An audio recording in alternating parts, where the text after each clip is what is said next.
என்ன பண்ற? என்ன இது? எப்பவுமே வடை பஜ்ஜி தானே போடுவேன். இது ஒரு புது டிஷ், எங்க மாமனார் சொன்ன டிஷ். என்ன டிஷ் இது? முட்டைக்கோஸா?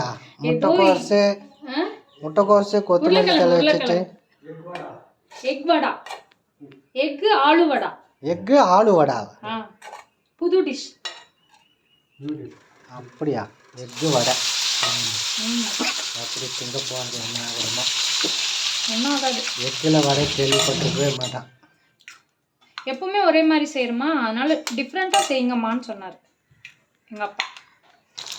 எக் ஆலு வடை சொல்லுங்க எப்படி தெரியும்? ஆயிடுச்சா? இது என்னமோ சைனீஸ் படம் மாதிரி தான் இருக்குது.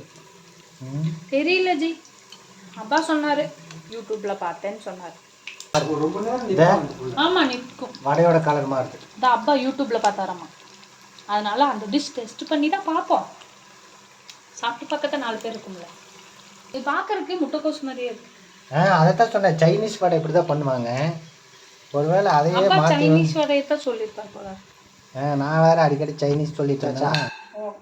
கொஞ்சம் நிறைய போடணும் போல. போடுங்க, சின்ன சின்னதாக போடுங்க.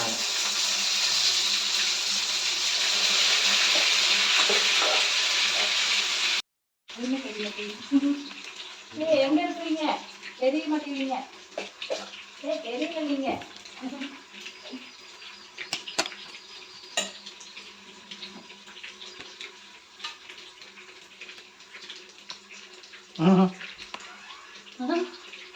அதுக்குள்ள கொடுத்துட்டாங்க. இல்ல எல்லாம் மறந்துருச்சு. 4 போடணும், 2 போடணும். ஒரு பொருள் இருக்கு, சாப்பிட்டு பாரு. நோம்பு சாப்பிட்டு பார்த்து நோம்பு கலந்துடும். புது டிஷ் ஒவ்வொரு நாளைக்கு ஒவ்வொரு வித்தியாசமா டிஷ் பண்ணணும் நோம்புக்கு. நாளைக்கு இன்னொன்னு அப்பா சொன்னாரு, நாளைக்கா இல்ல 2 நாள் கழிச்சு தக்காளி அல்வா. தக்காளி அல்வாயா?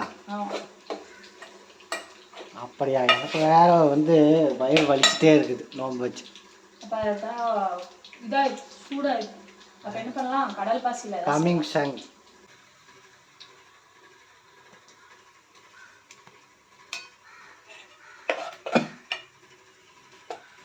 இந்த வடைக்கு பேர் என்ன?